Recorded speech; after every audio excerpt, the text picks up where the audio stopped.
session extraordinaire permettre na leen mu am durée de 4 jours à l'Assemblée nationale comprendre ngeen 4 jours finance 4 jours affaires étrangères 4 jours justice 4 jours yi ñuy jëlee déclaration politique générale 4 multiplié par 4 16 tey le 5 ci mois de septembre 7 jours moo des ñu egg ci le 12 minuit seconde bu ci tegu Diomaye signé ko ñu dissoudre leen ñu dem nelaw yi voilà donc Socé Ndiaye ñu ngi koy jaajëfal bu baax ci analyse jàngat bu am solo boobu nga xam ni def na ko bien vu et li koy firndeel dañ ciy ànd ak suñu mag suñu grand di grand Pape Sané bu Walfadjri moom itam gën a dellu soit ci jàngatal ñu bu baax pour ñu gën a mën a comprendre fi nga xam ni fi la Diomaye téye yëf yi ak Sonko ni ñu calculer nombre de jours yi ba mu nekk 16 jours 16 boo ci génnee 7 day des 9 c'est-à-dire que daañuy egg ci fi ñuy dissoudre assemblée nationale mu dese leen 9 jours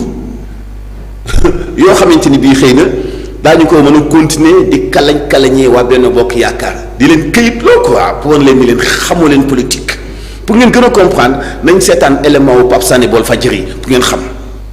Déjà il faut regretter vraiment qu'au bout de 4 mois après bi ñu falee un président de la République que ñu dellu si waat dans un débat aussi bouseux que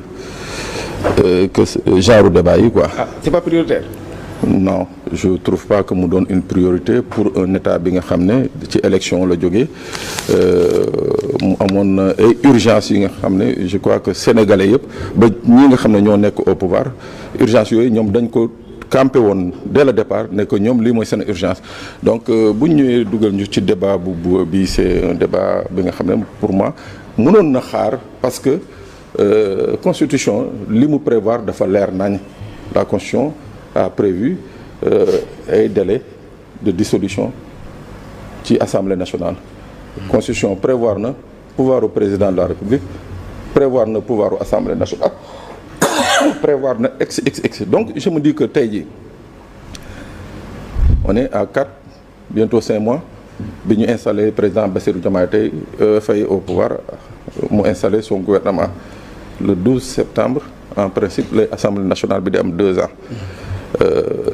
Je ne vois pas à l'heure actuelle nii quelle était l'urgence de soulever un débat bi nga xam ne mun na nekk un débat politico-politicien et pas un débat sur les urgences de l'heure parce que urgence de l'heure yi il faut le dire mooy ñu wàññi dund bi mooy essayer comme on l'a dit on l'a promis aux Sénégalais une reddition des comptes. Ouais. ñoom ñoo ko préciser une reddition des comptes et pas une chasse aux sorcières.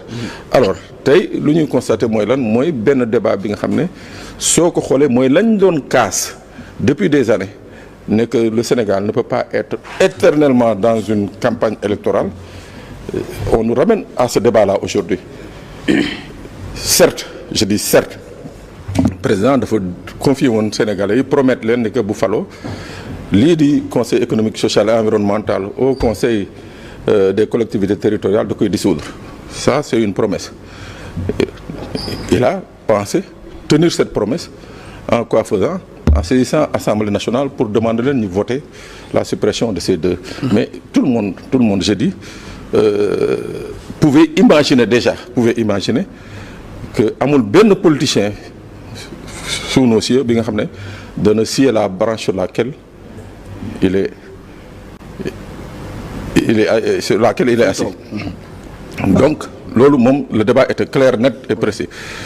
Mais néanmoins le président de par ses prérogatives demande na une session extraordinaire dugal projet de loi bi le projet de loi a été rejeté. Léegi nag on assiste à quoi?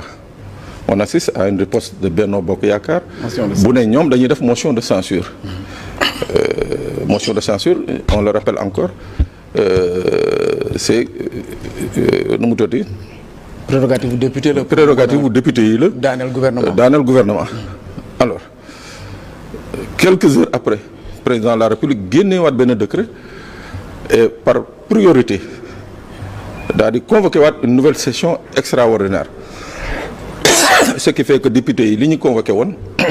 day tegu fële ci ici repose la motion de censure de Benno Bokk Yaakaar. waaw c'est-à-dire moom moor nee la dafa judd rek dee waaw moom seen motion de censure dafa judd rek dee. ci fu ñu ko sukkandiku ordre prioritaire.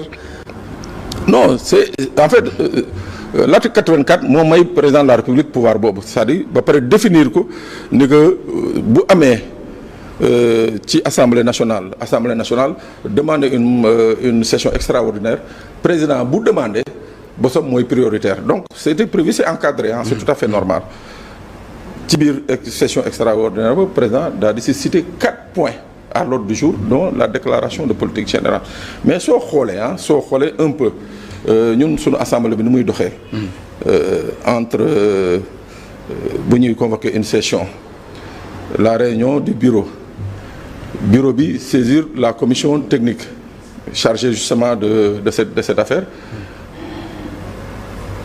Il y a un délai de 2 jours. Donc mënuñu ko épuiser pour résumer ko mënuñu ko épuiser fii le 12. Il faut ñu expliquer aux Sénégalais yi bien sûr bien sûr. waaw c'est-à-dire il y a un délai de 2 jours entre bi ñuy ubbi session bi.